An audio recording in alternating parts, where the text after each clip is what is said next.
Sri Lal Bahadur Shastri. Sri Lal Bahadur Shastri was born on October 2, 1904 at Mughalsarai, a small railway town 7 miles from Varanasi in Uttar Pradesh. His father was a school teacher who died when Lal Bahadur Shastri was only a year and a half old. His mother, still in her 20s, took her three children to her father's house and settled down there. Lal Bahadur Shastri's small town schooling was not remarkable in any way, but he had a happy enough childhood despite the poverty that dogged him. As he grew up, Lal Bahadur Shastri became more and more interested in the country's struggle for freedom of India. I'm talking about India. Sri Lal Bahadur Shastri, who was the ex Prime Minister of our country, India, from 1964 to 1966. He was sent to live with an uncle in Varanasi so that he could go to high school.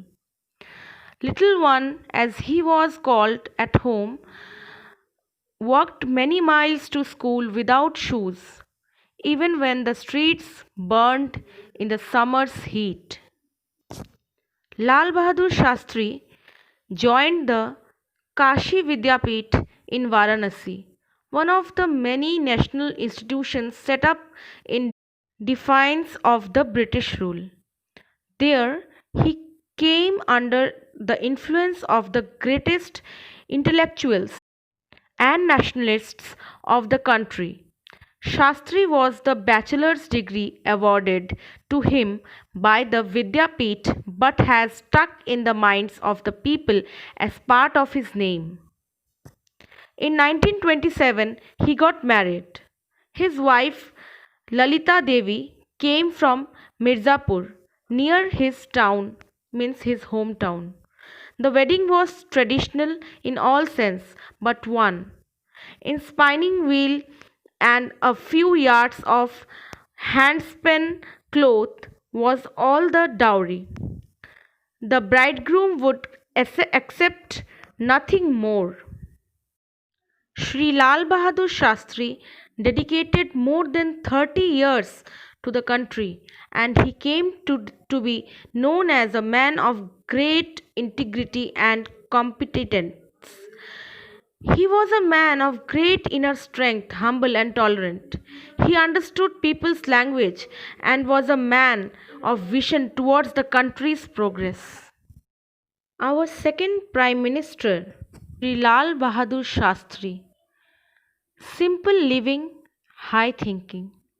When he married in 1928, at the insistence of his in laws to accept dowry, he took a charkha, means spinning wheel, and some khadi cloth.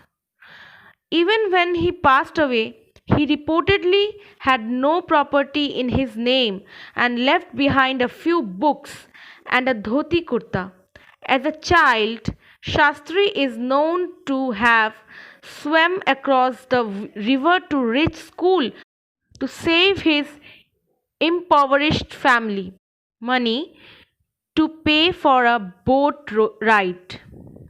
He had many pioneering initiatives to his credit, such as using water jets to disperse crowds instead of a lathi charge and making it possible for women to be appointed as conductors in public transport facilities.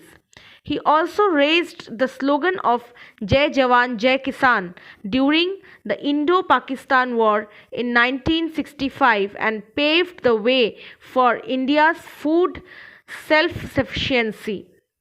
Since the children were rarely allowed to use the official car to go to school when their father was prime minister, the family decided to buy a freight car for rupees 12,000. A bank loan for rupees 5,000 was taken, which Shastri's widow had to clear after his sudden death from his pension.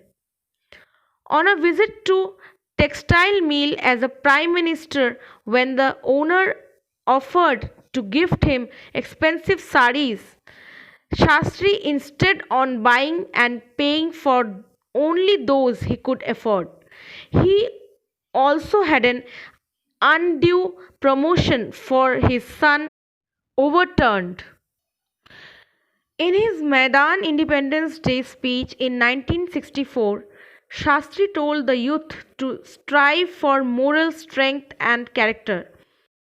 I quote, I appeal to our young men to inculcate discipline in themselves, discipline and work for the unity and achievement of the nation. I unquote. Lal Bahadur Shastri, since he didn't believe the caste system, he gave up his surname as a young schoolboy.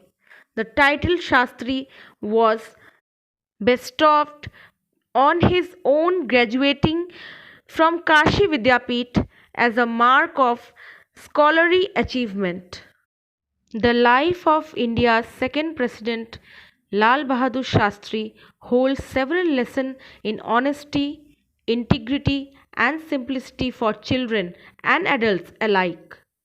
Here, there are some of facts which I have already shared with you all. I hope you liked it. Please stay tuned for my next video where I will share about other important personalities of different places all over the world. Thank you.